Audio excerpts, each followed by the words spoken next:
Hello, everybody, and welcome back to Auto Nerd Interviews. Now, with Auto Nerd Interviews, every so often I am going to interview somebody that has their fingers in the automotive market or has other things to say when it comes to the areas of kindness. Now, I know that the podcast is all about kindness. It's all about introducing empathy and carrying it back into our sales process. And many of you that have interacted with me have straight up said, hey, why don't more people do this? Honestly, I don't know. But deal is that every so often I am going to go off the beaten path. And so today I did an interview with a gentleman that is a professional in AI, actually kind of an expert in his area of AI. Now, AI covers a lot of different spaces, and I love the idea of automating our life and, figuring out how we can make it better through all these computers that we surround ourselves with.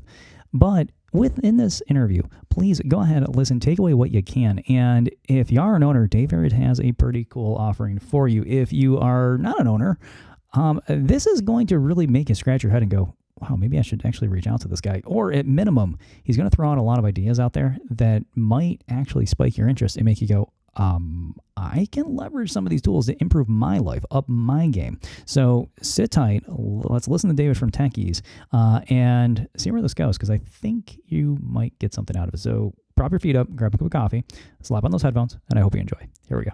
Sure. All right, David. So we've been trying to get together for a little bit here.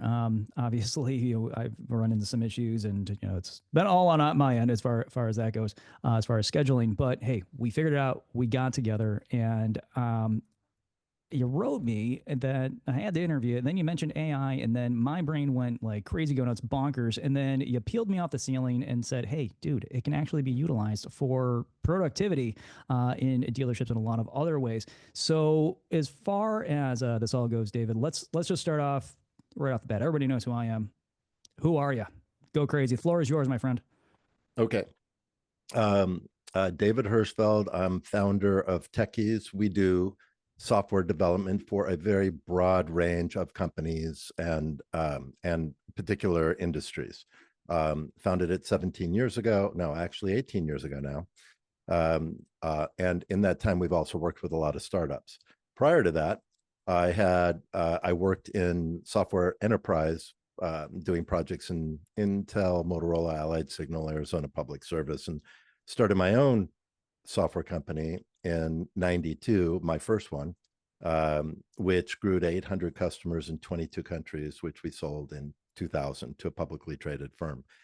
And I was VP of products for them for a while. I thought I would get out of the software game. So for a very short stint, I actually got a dealer's license.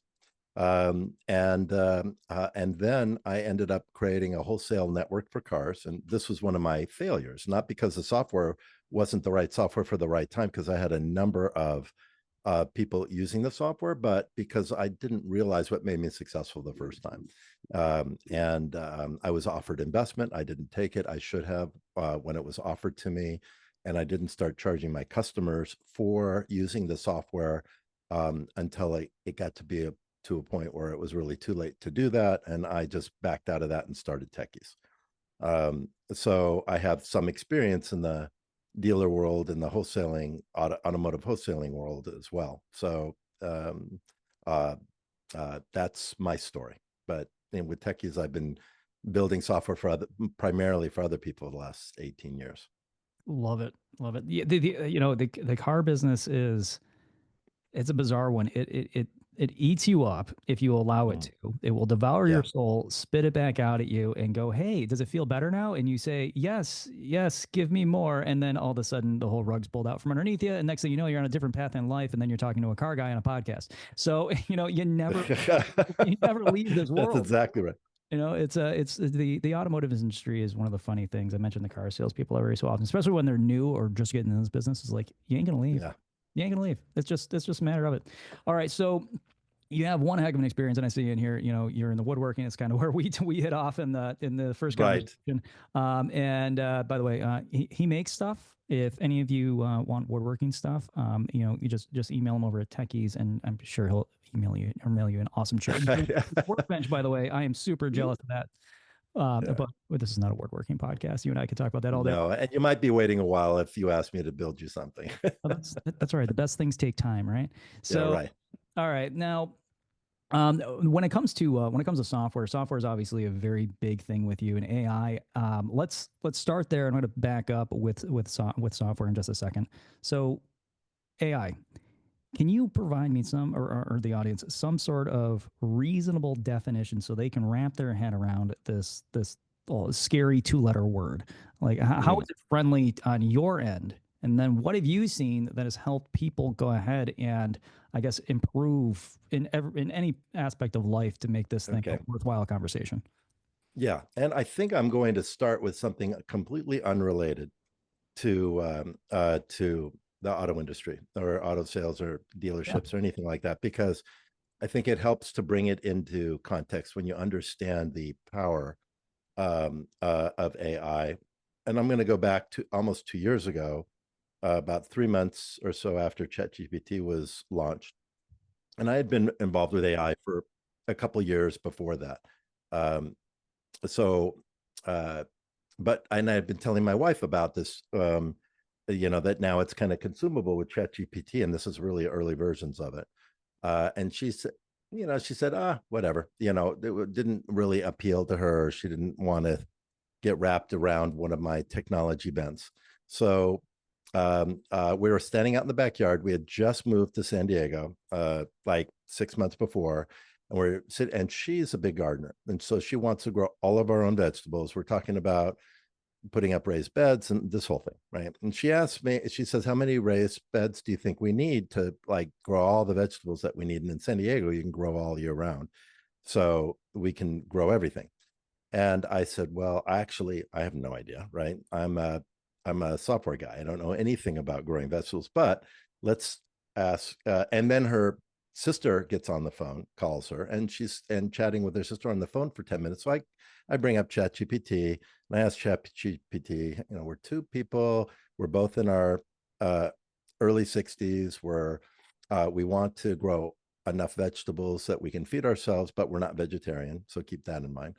How many raised beds would we need, considering that we live in Vista, California? So considering the climate um, here in the growing seasons. And so it came back with a number. And I said, okay, great. Well, what should we plant? And then it told us what we should plant. And I said, what should the schedule be considering succession planting? Because let's say you grow a tomato, and again, I don't know about in ground, and it's going to grow during a certain season. Then what do you plant afterwards that likes that tomato soil, but doesn't like cucumber soil, right? So you have to know what to plant that follows it in terms of the different seasons. And so it told me. And then I said, what about companion planting? These are the things I do know. That companion planting means there's certain things will go in the bed with it growing at the same season. And it tells me what we should put into the beds, and also companion flowers, because you want to put certain flowers around the edge of the bed that grow with it, because they'll draw off the bugs that like those vegetables. But you don't want to put the wrong flowers in that will attract bugs that actually like the vegetables more than the flowers. So it's called companion flower. So then it tells us. And I said, okay, create a table for me that's by bed, by season, and tell me what we should plant and when we should plant it in each of the beds and for all the beds that you said we need. And it did that. And so she had just gotten off the phone with her sister. And I said, so take a look at this. Is this what you were asking? And she looked at it and her mouth just fell open. She said, that would have taken me days to research to figure that out. And I said, well, I've been telling you about ChatGPT. This is the power that AI gives us. So if you think of it as your best friend that knows everything about everything, and likes to talk to you and share with you everything it knows, you just have conversations with it. I even say please and thank you because I'm so grateful for the information I get from it. It's funny that you mentioned the please and thank you thing. My wife is all about protecting us due to the upcoming robot uprising, she states, and she says, always say please and thank you to it. That way, when it Right. happens, at least you got something to lean back on. And I'm like, yeah, okay, all right. So I won't yell at Siri and tell her. I'm laughing because I say the same thing. I mean, I don't have any idea what's going to happen, but I said, if it does happen, it'll remember that I was really nice to it. You know what? The whole Yeah. podcast of mine is about empathy, baking happiness into the process, making customers' life easier. Yeah. And when it comes to I guess the future of AI. We don't know, but we know that it's there to help us. I mean, I use it on the daily for a lot of different things. And just for anybody out there, if you are when you I mean of course you're listening, but the deal is that when it comes down to it, there's a lot of good things that come out of this, right? So let's get into to a couple questions that we talked about here. Efficiency versus empathy. All right. Many fear, AI. So I guess good segue here. Many fear that AI could make sales robotic. How can AI be used to enhance the human connection rather than replace it? Okay, that is a very complex question because there's so many different ways, but I'll just sort of riff a little bit on a few different ways that could. And we have to consider privacy laws and things like that. And I don't know what, but let's say you're having conversations with potential customers, right? And you want to just improve your style and approach with customers. So if you can record those conversations when you're having them with customers, and then share the recording and say, this is this conversation with a woman. She's 35 years old, and whatever her socioeconomics and demographics is, what could I have done differently to better engage her? And it will come back with a lot of really good suggestions and information and things that you could have done differently to help you. And is it robotic? Oh, that's kind of for you to decide. But for me, it's about, oh, I didn't even realize that I was approaching her in this way. Or assess, and maybe you ask it to assess how I approach this person in the context of an initial interview for potentially buying a car, and I work at a dealership and that sort of thing. And it may come back with a really solid assessment of of your approach. And very often it's pretty complimentary. It's trying to find the best things, but you can ask it to be really critical, and it will be. And then say, what could I have done differently to make some suggestions on how I can improve my approach? And you might it may just be a killer feedback mechanism for you to just start getting better at how to engage people if you're not naturally good at it. I'm not naturally good at it. So this kind of thing is really hugely helpful for me. Or you might ask it to plan an outreach strategy to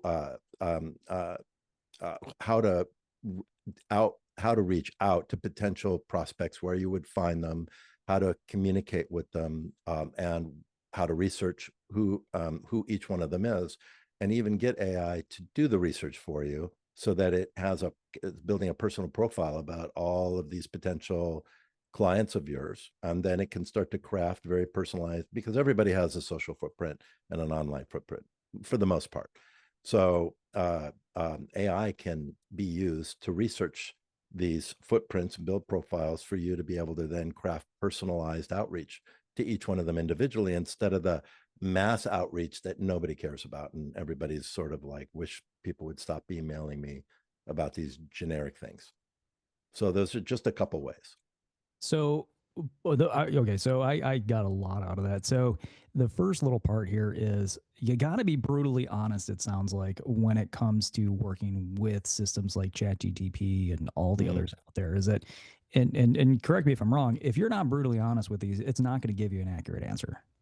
Yeah, exactly. And give it a lot of context. The more context you give it, the better an answer you're going to get from it. Context being all the information about your situation, who you're talking to, if it's a recording, what your objective is, anything you can give them about the content and what you're hoping to accomplish at the end of the meeting. Is it just an intro and making a connection with this person that you could follow up with them? Is it anyway? And then you'll get a lot of really, really, you can even say, here's a conversation I just had with somebody. What questions what questions do you have before I ask you to assess this? And it'll give you all the questions. So if let's say I'm a sales consultant or a manager, and I already have some preliminary information on the customer, I can load it into an AI, ChatGTP, and tell it, okay, so here's like the general profile of the customer. Here's a little bit about myself. And it can really kind of dig in and tell us how to assess this from, I guess, whatever direction we tell it we wanted to access, like a more positive direction, give us the questions for needs assessments and things of that nature, correct? Right, exactly. So you Love can it. even say, if I want to improve this, what questions should I answer for you first? And then it'll ask you questions about about the situation. You'll answer them, and then then say, give me a critical assessment of this. And you'll get a lot of really good information, a lot more than you even realize, unless you're familiar with these tools. You'll get a lot more than you realize. That's awesome. The other point that I got out of that was you said the outreach is personalized. And you don't need to put out like a dictionary on how exactly this thing works, but when it comes down to personalized outreach, how would somebody go ahead and take that information, load it into, let's say, a GTP or an AI, and be able to have that kind of output?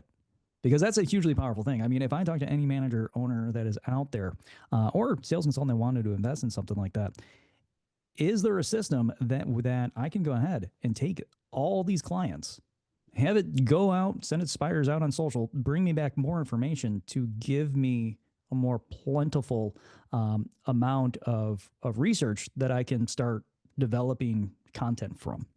Is that Right. I'm not a marketing automation guy from the standpoint of I know all the tools that are out there now, and the speed at which these tools are coming out that are that are being built around AI is pretty startling. But you can build workflow automations like this. So the workflow automation using a tool like N8N, which nobody out there is going to know what that is, but it's a way of basically being able to build very sophisticated automations around all kinds of information, including AI.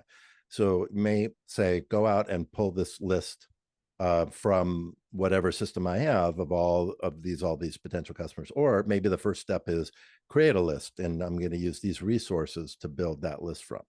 And then once it's got a list, say, okay, got now using these resources, go out and research each person individually and start to build a profile. And here's where the profile data is stored, right? And so it goes out to wherever, going to Twitter, to LinkedIn, to Facebook, right? And it's looking those people up. And if it finds them, then it's doing an assessment and kind of consolidating that information. And then say, now that you've got this personalized information, craft a drip campaign that to outreach this. So not just a personalized email, but a series of emails based on that person's profile that would engage them. And even on a schedule, and schedule each one, and then start to reach out to them based on these facts. And you can build these workflows, and it's not a huge amount of work to do it. That's awesome. It's mind blowing to me, because back in the day, it was, at least back in the day, I'm saying, like, 20 plus years ago, when I was on the showroom floor, stuff like this didn't exist. It's right. almost like somebody has said, hey, humanity, you got to move forward a little bit. Here's something to just help you with all this data mining, right? There's too many books. Figure it out. I can read them all for you in like 30 seconds. So, which leads us into question number 5 here, which leads us to this, enhancing follow-ups. We've talked about the, kind of personal touch here. So just to reiterate, when it comes to stuff like AI, is the output on this going to be, insanely robotic? Is it going to feel personal? Is it more of a copy paste kind of thing? And you can tell it what kind of voice you want to use. So no, it's not copy paste at all. It's writing everything word by word. It's not copying and pasting anything, which is what is so amazing about it. It does it through a process of predicting what's the next most likely word after each word it writes, based on what all the context that it's given. And it can be a very matter-of-fact email. It can be a very engaging email. It can be a very complimentary email, whatever and you can give it an example of, here's the tone of voice, and here's some examples, and then it will write emails in that voice, and it'll do it consistently.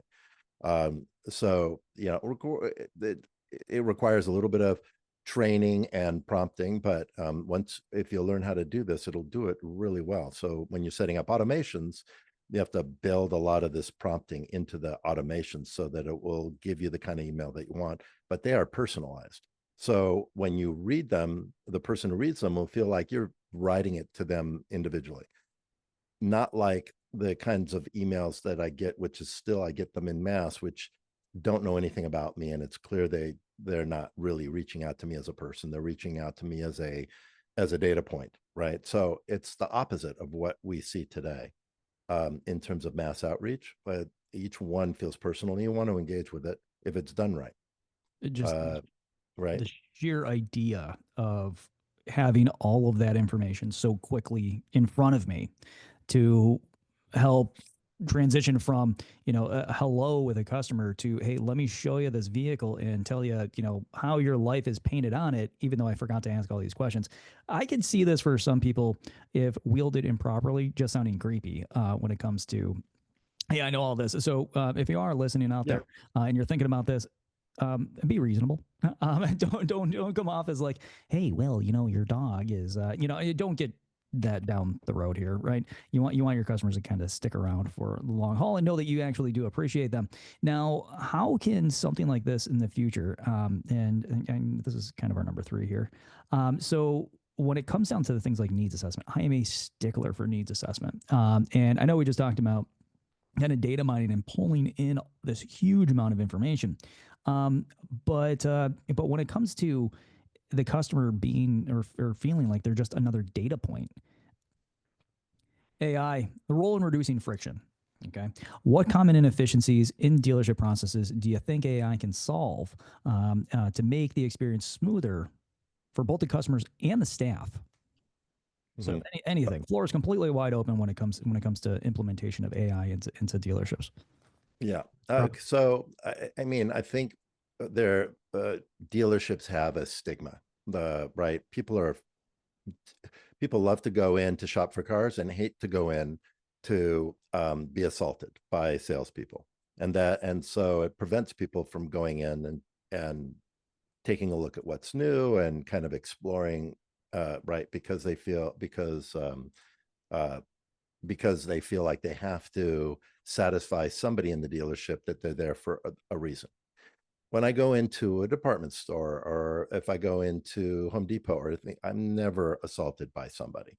I get to just shop. And if I decide I want to buy something, I know the car industry is very different, but still, it gives me the freedom to be able to just go and look around and not feel like I've got 100 eyes on me waiting to kind of like jump on me. So AI here, to me, there's a lot of opportunity in terms of having a way to be able to speak to a terminal and say, look, maybe even a robot. I know that sounds weird, but maybe a robot, because robots are pretty impersonal, right? So you don't feel like you're being attacked. And what they're just floating around the floor, and it says, "Hi, just let me know if you need any help. I can answer just about any question you have." And then somebody's going to go, "Okay, that's kind of odd, but sure. What's new with with minivans, whatever it is, right? Whatever you have there." And it says, "Oh, you're interested in minivans. What is it about minivans that you really like?" Right now, all of a sudden, it's starting a conversation with you in a very natural back and forth kind of way, without having to pre-program any kind of workflow in this conversation. Just that you give it an objective and you give it some examples of conversation, and then I don't know. I don't really like that. You don't? Is it? What is it? Is it because is it a size thing, or is it and it'll just start to pull more information out until you start to build a profile on who this person is, right? Get a picture of them.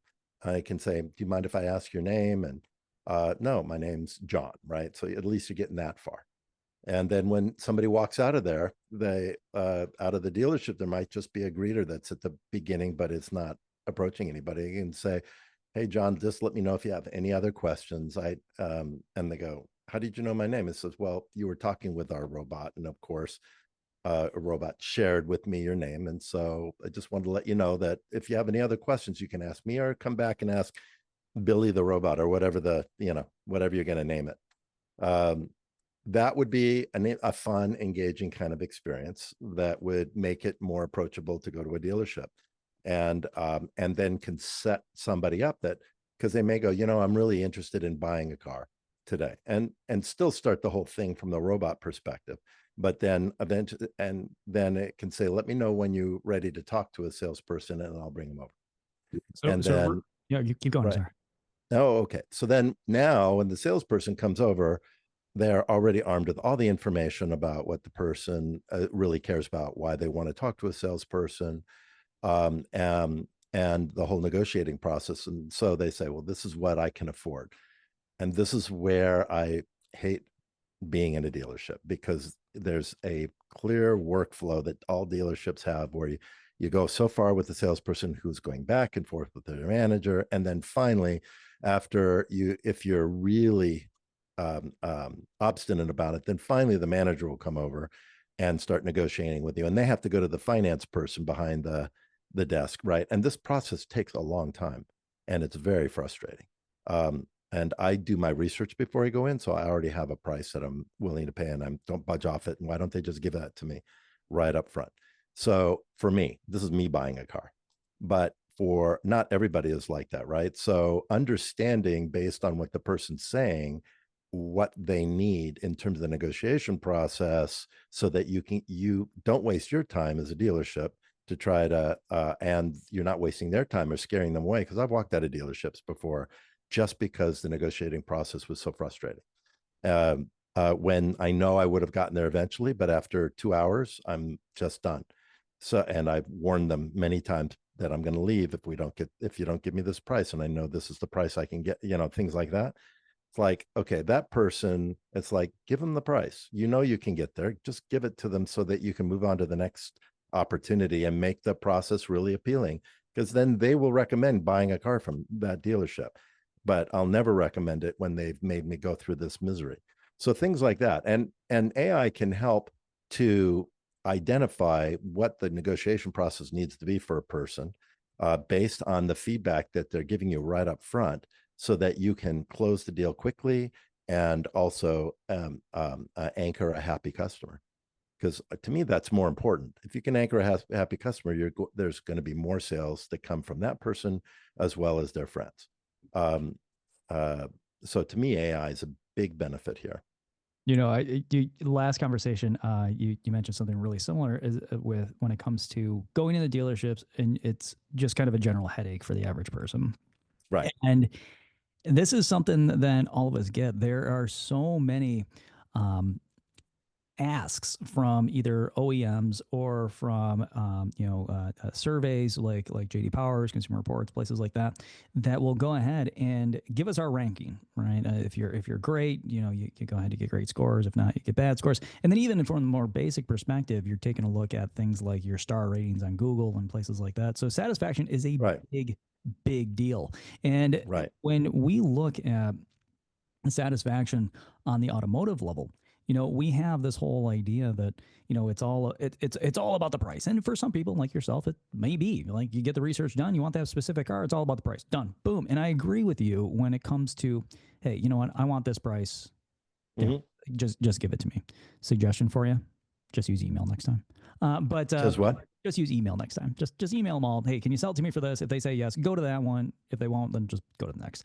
But I don't even trust, though, if they say, yeah, I will, that I'll go there and it'll just be that. And now they're going to try, it is, instead of just saying, look, there we have some insurance policies and maintenance policies and things like that. And here are the options. Would you like to know more about it? And if I say no, say, okay, great. Then we'll move on with the deal. Yeah, to all the sales managers out there, this is a real life breathing human being we're interviewing today. And when it comes down to our tactics, sometimes they just don't play out well.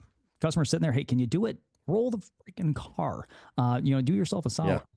Roll the muddle, get the commission, get the person in the car, and get a great survey. Because when it comes down to all of these metrics that I talk about in this podcast, the only way to improve these metrics is to make the individual in front of you happier.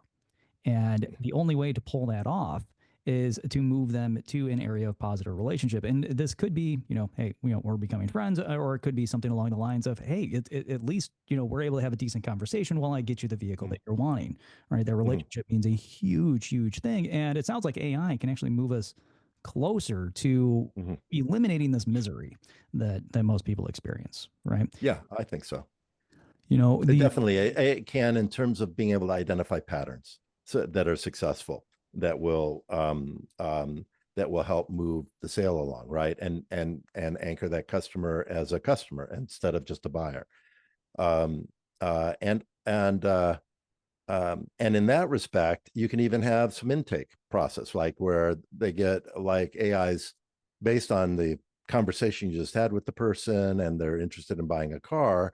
AI generates a form for them that goes right to their phone. They can go there and say, okay, these are the things I'm interested in, and I'm not interested in these things, right? And then and build that form for them dynamically based on the conversation that you just had. And then just so one of the things I don't hear dealerships doing a lot of is advertising based on the fact that I sometimes I hear no hassle buying, but I don't trust it, right? But provide really marketing a no hassle, and we don't just mean no hassle. Let us explain what we mean by no hassle. It means you come in here, any options, you get it on your phone, you check off what they are, and then we close the sale.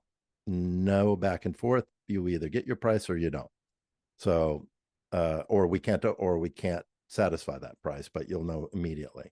You can make a decision within a few minutes and move on, or something like that. I would go to that dealership right away even if I had to drive, just because I would save myself so much time and aggravation and add a year back to my life. Right. So for people like yourself, there was Scion in the past. There was it Saturn as well that switched to one price. And one price, it was good on paper, and then as soon as put into execution, it kind of flopped on its face. And the reason for that, and I'm not saying that to go, oh, well, David, why would you say that? The reason I say this is because for a lot of people, one price is a good thing, and I see a lot of dealerships that do switch to one price. And they stick by it. And then I see some that say, well, they're one price, and then you go in and they're like, oh yeah, we gave that person like $3,000 off. And it's like, that's not one price. That's battling for a reasonable payment. But when we go and look at and I'm not suggesting one price, because I recognize that some people know what they're willing to pay, and other people want the best deal they can get, right? And it's not, and those are two different things. So but salespeople and sales managers are really bad at understanding the difference between those two things, right? And the negotiation it's disingenuous. So when I know you want to get every dollar you can out of a buyer, and I understand that, right? But to me, there has to be sort of a happy medium where we got enough out of them, and get to that point as fast as you can, instead of taking the approach that I know if I drag this out long enough, I'll be able to I'll get another $10 or $20 a month out of them. Yeah, that's the process we call the unexperienced process. The one that's just, hey, you know what? You sit here and I'll be back and I'll give you a price, and eventually you're going to say yes. When you wear the person down like that, all you're asking for is a bad survey in the end. If they take the car, they are going to crush the survey. And for a lot of these surveys, that's a lot of money you're going to lose, from your manufacturer. So, not cool. And then the other point I wanted to mention here. There was actually a dealership in the past, very, very big, very, very big one. I'm not going to mention their name here, but they actually went ahead and tried to eliminate salespeople one day. They set up, they bought a lot of old Saturn dealerships or old Hummer dealerships, I forgot which, when they went out of business. And they just put in a robot like that. Now this was, 15 years ago. So it definitely wasn't where it is now. But the customer would go in, they'd walk up to a computer, they'd punch in what they wanted, a little light on the lot would turn on, the machine would spit out a key, and you go ahead and you drive off with it and take a test drive. What they found was because of lack of human interaction, sales flopped, and all those dealerships just went belly up. And I'm not suggesting reduce the number of salespeople either. I totally But this is exciting simply because now, as a consultant or even a manager, I can start, not only, bringing clients in for my BDC, but I can start farming the data to support those clients better. Right. Right. So that is just insanely awesome. But yeah, that back and forth when you walk in, that's, I don't want to say it's built into the process. I want to say it's part of babysitting. And Right. yeah, and it's when we look at sales consultants and And some people want that, right? And oh some yeah, people really want all yeah, the babysitting, and some people really don't. And I think salespeople are often, not always, but there's some that are really good at this, but often not good at being able to understand the difference between the two. yeah, Um, and also if somebody doesn't want the babysitting, how to approach them and give them permission to go off without it, and but still want to come back to you. yeah. And that's where our conversations with the rapport come on in. That's where developing Yeah, trust comes in. That's where exactly right. you go ahead and you take the conversation, like we were having the other day, and you move it to something else, like woodworking, right? It's just a way to make a far stronger connection. Even when, Hmm. for example, like I'm in Florida, you're in California. The conversation can firm up. You just gotta get off that the car for a little bit. So anyways, Hmm. I can rag on about that stuff for forever. Right. Yeah. Yeah, Well, we all It's can. Yeah, it's just but my but bag. Yeah, go ahead. but back to AI. So the Yeah. robot idea to me is a really cool one if it's done I right. love it. I Right, love it. where it's moving around, it's giving you the option to ask anything, but it's a natural conversation it's having. It's not some pre-programmed thing. Yeah, Um, yeah, as time goes and it gets better, it oh yeah, it's just yeah. one of those items that's like Hmm. how do we not live without this thing?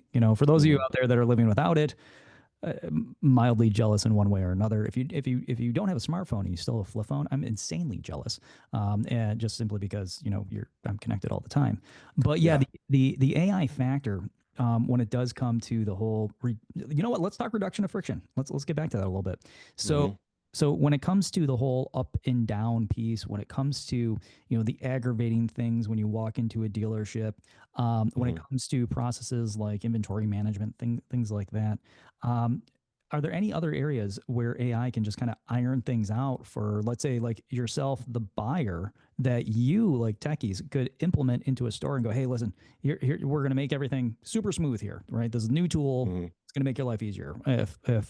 If we had, let's say, push your number or email right here, in the notes, when people email you, how can you help?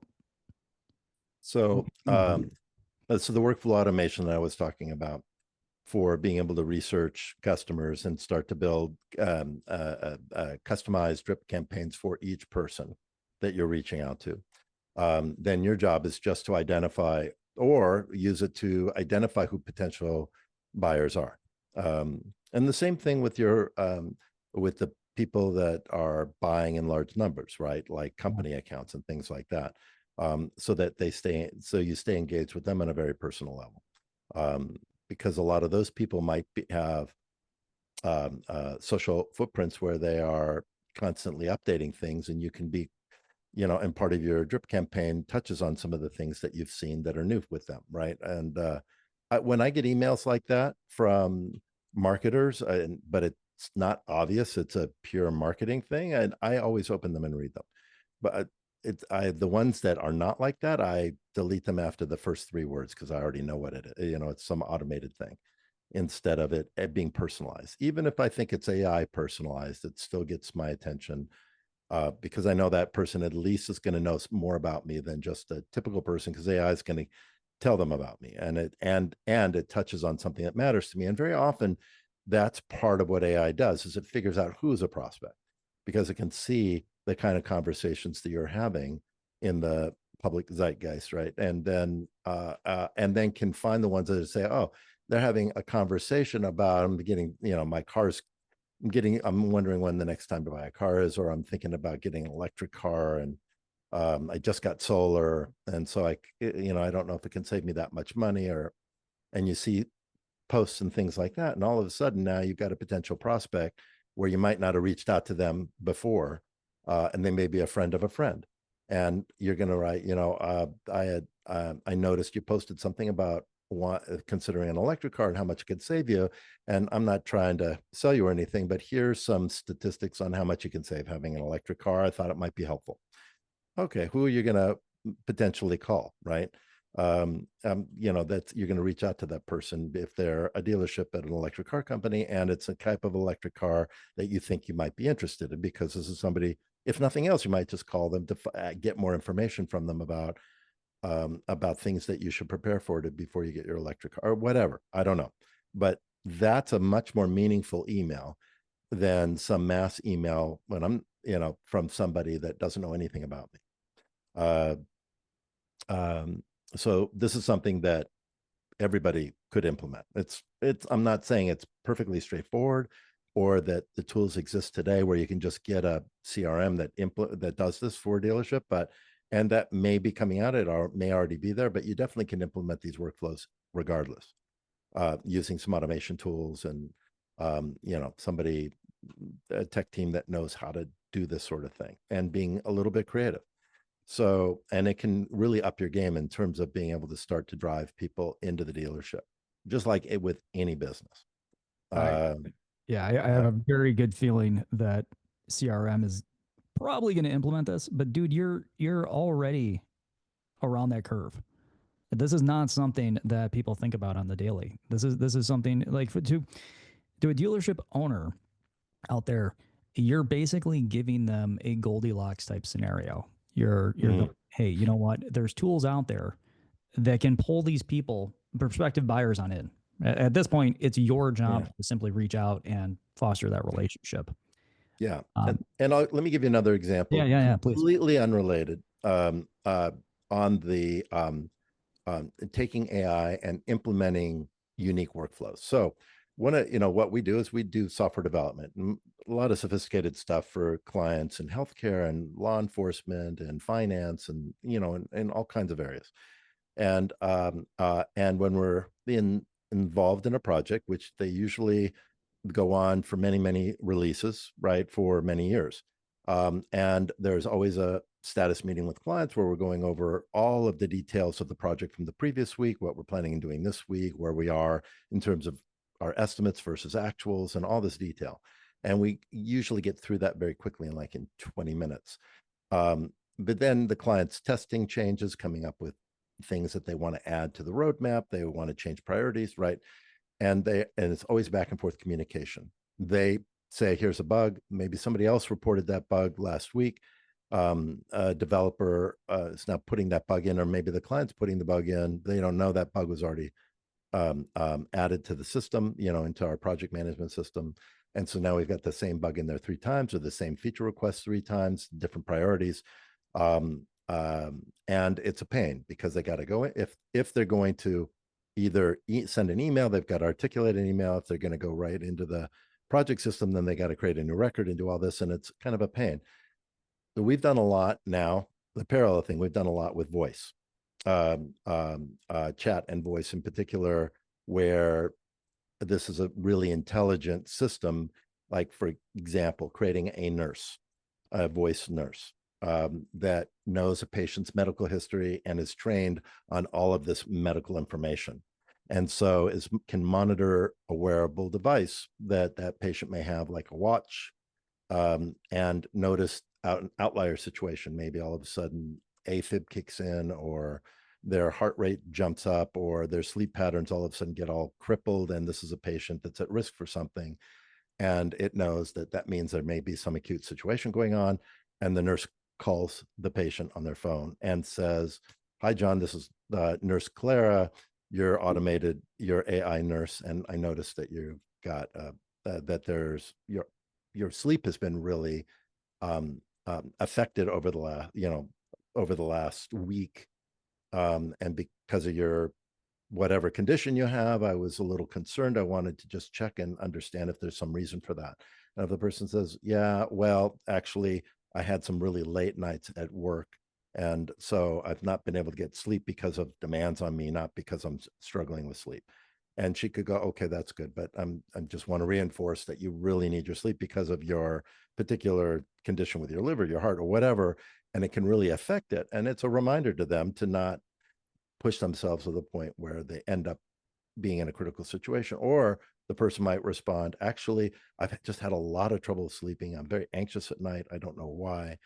And she can say, okay, I'm glad you told me that. It sounds like maybe I should schedule you with your doctor to talk about ways of mitigating this. Would you like me to do that now? Right. And she no, I don't think so. I said, well, would you like me to call you back in another day or two? to schedule that, to see if you haven't gotten a hold of your anxiety at night. And he would say, yeah, that's a good idea. And then now she calls back in a couple of days, and nobody has to get involved in that process until somebody really needs to get involved. Okay, so this is kind of like, I'm just giving you the context. So now back to a client with a project. All right. So now the client is testing something and found a bug, or they are thinking of a feature. They realize there's something that needs to change in the app that they want to add either. And so they pick up, this is what we're building right now, pick up the app on their phone, and they say, I've got a change I want to make to a feature. And they might describe which feature, but if not, what part of the app, it'll ask, oh, what part of the app do you want to make this change to? And they'll say, oh, in the reminder section. Say, okay, tell me about what you want to make the change to. And they say, this is the change I want to make. But I want to add it to the roadmap as a high priority roadmap item. They say, oh, you know what? I just found this. Somebody's already reported this, and it's already scheduled in a build that's going to be pushed to production in about 2 weeks. Do you want to change the priority of that? And then say, actually, yeah, now you don't get all these duplicate things in the project management system. The stakeholder has a much easier way of recording these things instead of having to stop, write it all down. And our development team can say, okay, I just finished this task without having to go into Jira. And here's the result of that task. And here's some notes, and here's some follow-up that we need to do. And say, go ahead and send it to QA. And now they've updated that record in Jira, posted it, and pushed it to QA so they can start to test that feature. This is an example of using the same type of workflow automation to make it way more appealing to my customers, right? And working with us because nobody else is doing this.